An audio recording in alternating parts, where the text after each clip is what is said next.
So in your physical format, have you run across the concept or the notion of unconditional love? Been hearing it. A lot of people talk about it. Hardly anybody gets it. Most think that unconditional love means look at a condition that is horrible and love it.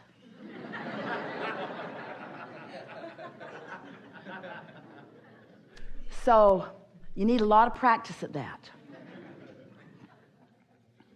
But you can't look at unwanted and be a vibrational match to wanted, so you're never able to accomplish that. That's what makes you want to define things and explain things. But we want you to understand that what unconditional love is, we're going to make it easier for you. Unconditional love, unconditional clarity, unconditional appreciation, unconditional alignment, because love and appreciation and clarity and eagerness and all of those words that describe good feeling, they all mean alignment with source, and that's what love is. Alignment, pure alignment, non-resistance. So unconditional love or clarity is about being in love or clarity. We have enjoyed this interaction immensely. But the words unconditional love are not just a goal for you to accomplish. It is also the process by which to accomplish it, all in the sentence. Unconditional love means love. We've enjoyed this interaction immensely. It means, do you know what it means? Can you feel what it means? It means withdrawing your attention from the condition that prevents the love.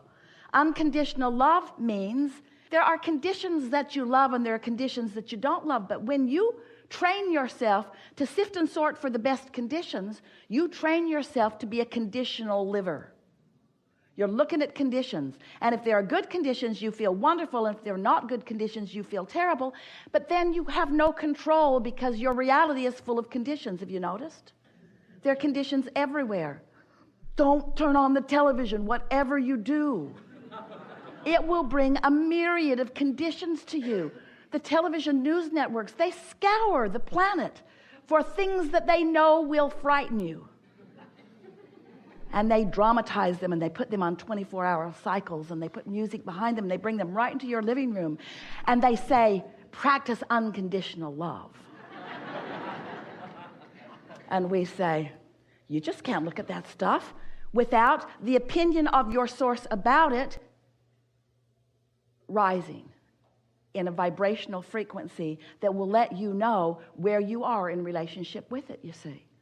So unconditional love means you got to decide that first and foremost you want to be in alignment, and if it requires withdrawing your attention from conditions that don't allow your alignment, then so be it. That's what unconditional love is. It's caring more about love than about perusing the conditions. It's about caring more about alignment or love, appreciation, clarity, than being right. Oh. That's hard to take, isn't it? When you decided to come forth into this physical body, you did not say, I'll go forth, I'll be born, splat. And I will find the right way of living, and I will convince others to come that way with me. You didn't say anything like that. You said, oh, what a wonderful world this is. The diversity of this time-space reality will provide for me the most wonderful format for new ideas to be born within me that can be realized by me. Not new ideas that can be born within me that I will then take everyone else by the hand and show them the error of their ways and the rightness of my ways. Not one of you said that. You were aligned with source then. But then you get here and you don't feel so good, and your assumption is that the reason that you don't feel good is because that condition makes you feel bad. So then you set out to change a condition that you have no control over, and then you get defeated, and then you become so judgmental about the way others live. Those far from you, those in masses, and those up close to you. You know, I felt a lot better before you said that to me. You shouldn't have said that to me. You should not have said that to me. I was happy before you said that to me. But now you've said that to me. I'll never forget that you've said that to me. I'm going to use the fact that you said that to me as my reason to be miserable for the rest of my life. Oh, don't try to take it back now. It's too late. You can't take it back. My misery is my own. You're laughing, but you do it every day. Felt a lot better before that happened. If this condition were different than it is, then I would feel better. Maybe so. But if your feeling better is contingent upon that condition changing right before your eyes, you're in deep doo-doo. Because there is a momentum to all things. Things don't just happen. There is a momentum about them. Law of attraction and momentum are the same word. Law of attraction says that which is likened to itself is drawn. So when you give your attention to something, you activate a vibration within you about it, and things like that then are coming to you. And once you cross the 17-second mark, you've got some momentum going. Once you are 17 seconds,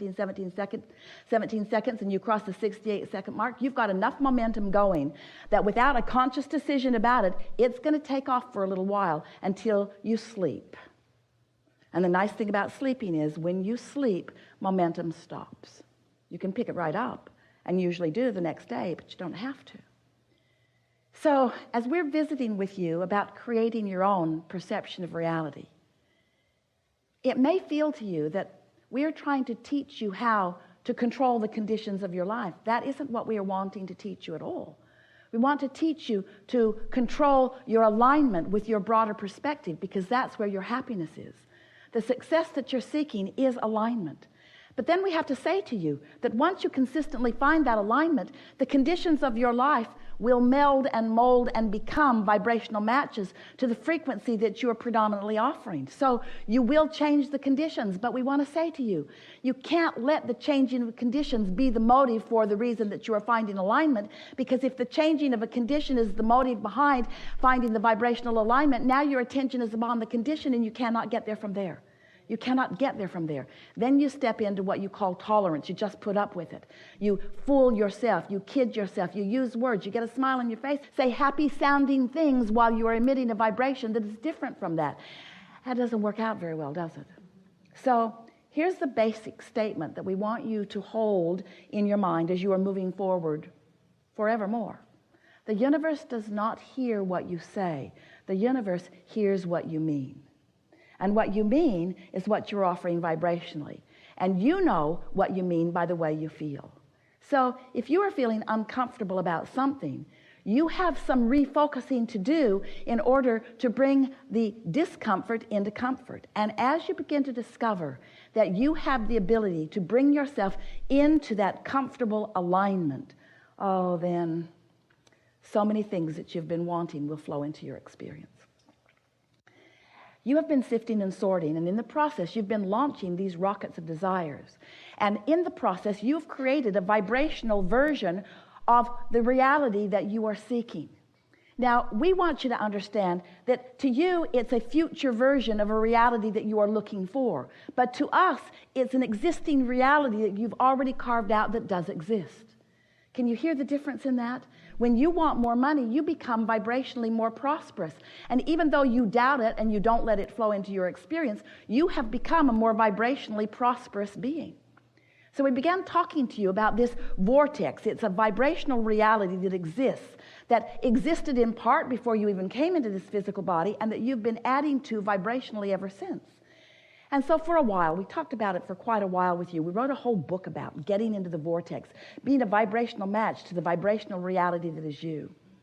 And after a while of listening to us, you were very kind and nice and patient with us as you were watching Esther wave her arm around about this place that you can't really see, while Abraham insisted that this is a vortex of creation and that everything you want is in there. And if you could just look more carefully, you could see it, that this is the vibration, this is the vortex, and you want to get in there, and you say, oh, okay.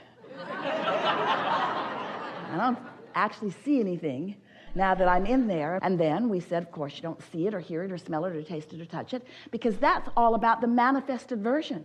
In other words, the vibrational reality is, hear this, We're only going to say it to you 1,000,000 times. The vibrational version of it is, oh, we can't wait to tell you, and yet we want to let there be enough suspense that you remember when we do tell you. The vibrational version is unconditional. Now, there should be a lot bigger gasp in the room. Because what that means is the conditions have not been realized yet by you. You began saying things to us such as, Abraham, I'll accept your odd version of all of this. I can accept that I was something before I was this. And I'll even accept that that something still exists and that there is some relativity to it. And I guess I can accept that my emotions speak to that relationship. And I'll play your silly game. Okay, there's a vortex. There's a vortex and everything I want is in it. So Abraham, how do I get my money out of the vortex and into the bank? That's what I really want to know. And it's really what we want you to know. There's no satisfaction. You're physical beings. You've come forth into this physical time-space reality. You are creators. You have come to manifest things. It is never our intention to get you to just be happy with the vibrational version of things. We just want you to know that the vibrational version of things exists and that it does have a frequency and that you've got to feel yourself to the frequency before there is a match and before it can be realized by you. If you want money and you're complaining about not having enough, your money is not going to come out of the vortex into your bank account because there is too much vibrational discord going on with you. So over time, we've been explaining lots of different ways. You got to find the feeling of the money. And you say to us, and we understand, how can I find the feeling of something that isn't? And we say, but you see, you've trained yourself so conditionally. You have been such responders to conditions that you don't realize that you could respond to a vibration and create a condition. You did not come to face reality. You came to create reality. But you can't create a new reality while you've got your undivided attention upon the reality that exists. If you let what is be the reason that you offer the vibration that you offer, it's just going to keep repeating itself. Different places, different faces. Same scenario over and over and over and over again. You don't need our word for that. You know it. You've been living it, haven't you? Different places, different faces, but not much shifting. If you just keep looking at what is and talking about what is and joining groups that also are agreeing about what is, as you keep talking about what is and how much you don't like what is and how long you've been living what is that you don't want to live what is and how many others are living the same what is that you don't want and how somebody else should do something about changing the condition about what is so that you could just observe what is and feel better. And we say, give it up. Give it up. You're only going to continue to perpetuate what is. And a lot of what is pretty sweet, isn't it? There's a lot of what is that you want to continue. There's a lot of what is that is good as it is and is getting better all the time. There is a lot of what is that is really the way you want it to be. But there is some of what is that is not the way you want it to be. And those things, you've got to get your attention off of the what isness of them and onto the vibrational essence of what you are seeking. And so what we want you to leave this gathering really feeling, and you're in a place where you can get it easily, is that in all of all that is, there only is and only ever has been and only ever will be right here, right now. There's only now and how you feel, and only now and how you feel, and only now and how you feel. And you have control over how you feel now and how you feel now and how you feel now. And as you begin exercising that control over how you feel now and how you feel now, how you feel now is just going to be enhanced in how you feel now. And then you will be less attached to what's coming next, because what's coming next is not necessary for how you feel now. And then you will understand firsthand what unconditional love is, what alignment with source energy is, and then you will know who you are and why you are here. You will know what your purpose of life is. Your purpose of life is joy.